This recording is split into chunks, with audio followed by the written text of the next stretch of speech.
बिस्मिल्लाहिर्रहमानिर्रहीम। अस्सलाम वालेकुम dear students.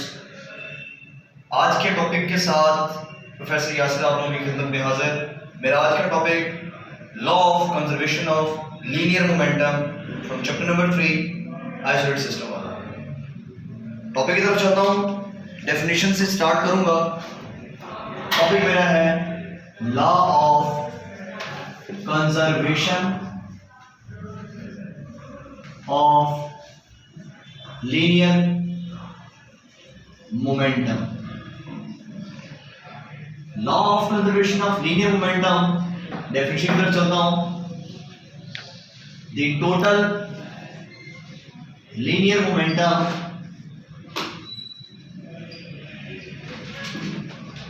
Before and after collision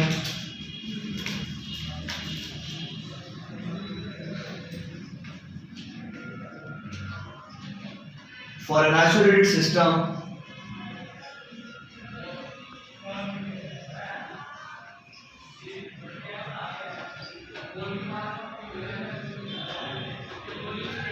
remains same,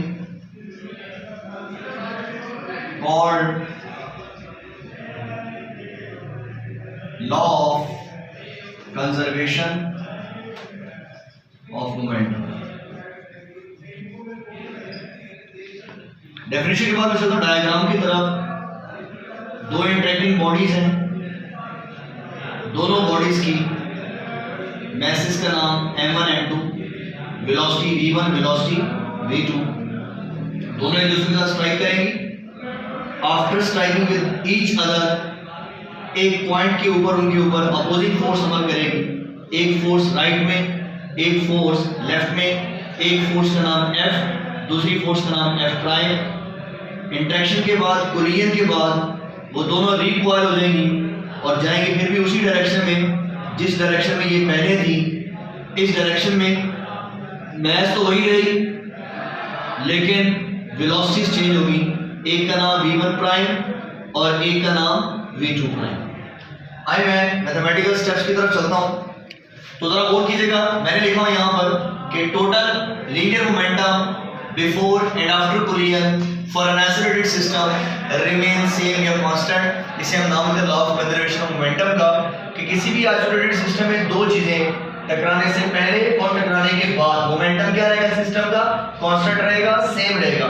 और इसका नाम क्या होता है, law of conservation of momentum. आइए देखिए यहां पर एक मैस m1, दूसरी मैस m2, दो मैसेज हैं। m1 मैस की वेलोसिटी v1, m2 मैस की वेलोसिटी v2। जब टकराएंगे टाइम ऑफ कोलिजन पर दो अपोजिंग फोर्स एक दूसरे पे इंटरेक्ट करेंगे। मूविंग करता हुआ बॉडी इंसिडेंट पार्टिकल जब टारगेट के ऊपर स्ट्राइक करेगा, इंसिडेंट की स्पीड कम हो जाएगी और टारगेट की स्पीड ज्यादा हो जाएगी। उस वक्त टाइम ऑफ कोलिजन होगा और उस टाइम पर दो फोर्सेस अमल कर रही होंगी जो एक दूसरे के मुखालिफ समूह में होंगी। एक का नाम F, एक का नाम F प्राइम। टकराने के बाद फिर वही वेलोसिटी चेंज हो जाएगी। लाजिम बात है, एक की वेलोसिटी ज्यादा होगी, एक की वेलोसिटी कम। तो एक की वेलोसिटी का नाम v1 प्राइम हो गया और दूसरी की वेलोसिटी का नाम v2 प्राइम। मैसेज वही है। मैं यूज करूंगा यहाँ पे इंपल्स का फॉर्मूला। इंपल्स के बारे में आप जानते हैं, इंपल्स I किसके इक्वल होता है, F क्रॉस T के। इसके अलावा भी हम जानते हैं कि इंपल्स किसके इक्वल होता है, चेंज इन मोमेंटम के। तो दोनों के लिहाज से मैं लिख सकता हूँ क्या, कि change in momentum equals to क्या होगा हमारे पास, F क्रॉस T। अब change in momentum F cross T, momentum किसके इक्वल होता है, PF माइनस क्या होगा, PI इक्वल्स टू क्या हो गया, F क्रॉस T। PF किसके इक्वल होगा, MVF और PI किसके इक्वल होगा, MVI और इक्वल्स टू क्या हो जाएगा, F क्रॉस T। हमारे पास ये जो इक्वेशन बनी MVF minus MVI equals to F cross T, आप लोग जरा गौर कर सकते हैं। मैं किसी इक्वेशन को यूज करूंगा यहां पर, कैसे यूज करूंगा वो जरा गौर कीजिएगा। मैं यहां लिखूंगा फॉर मैस m1। मैं पहले m1 के सिस्टम के लिए ये रिजल्ट यूज करूंगा। क्या रिजल्ट यूज करूंगा वो देखिएगा। MVF है जहां पर मैं यहां पर यूज करूंगा, ये हमारे पास फाइनल मोमेंटम कौन सा है, m1 v1 प्राइम, क्योंकि ये फाइनल है MVF। और ये इनिशियल मोमेंटम m1 v1 को मैं कहूंगा mi vi। तो जरा गौर कीजिएगा, MVF की जगह पर क्या होगा, m1 v1 prime minus m1 v1 equals to F cross T। Equation क्या बन गई हमारे पास, ये 1। बिल्कुल इसी तरह मैं अगर यूज करूंगा फॉर मैस, जो उसका नाम क्या है m2। अब मैस m2 के लिए यही वही प्रोसेस हम अडॉप्ट करेंगे। I equals to F cross T, I equals to delta P. Delta P किसके इक्वल? F cross T. तो मैं यहाँ पर यूज करूंगा क्या? I equals to delta P equals to क्या हो जाएगा? F prime cross T. और डेल्टा पी किसके बराबर होता है? P F minus P I equals to F prime cross T. P F किसके इक्वल होगा? M V F minus M we I equals to F prime cross T.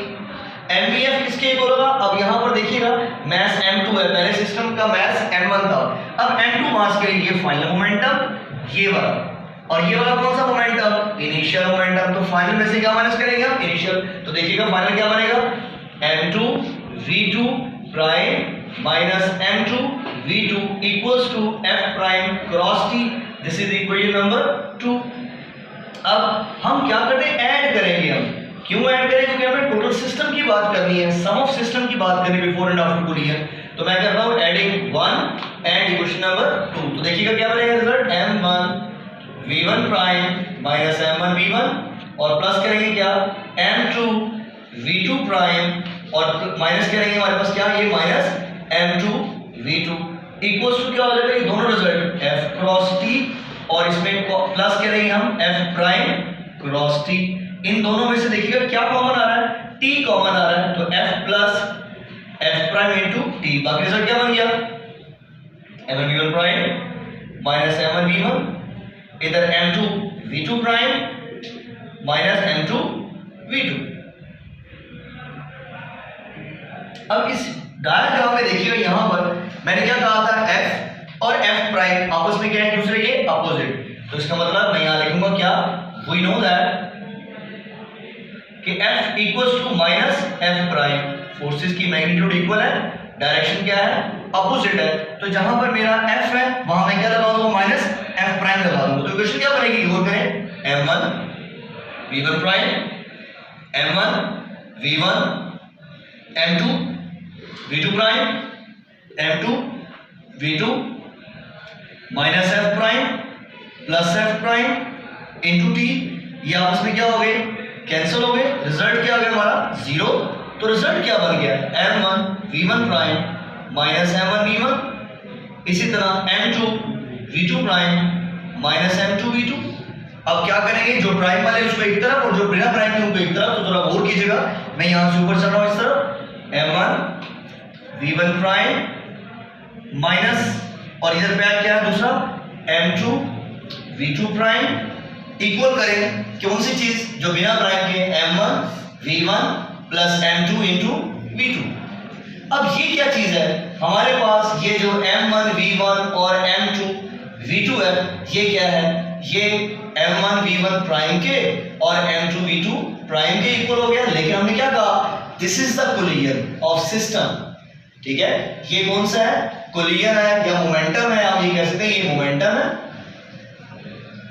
Momentum of system है। लेकिन कहां से?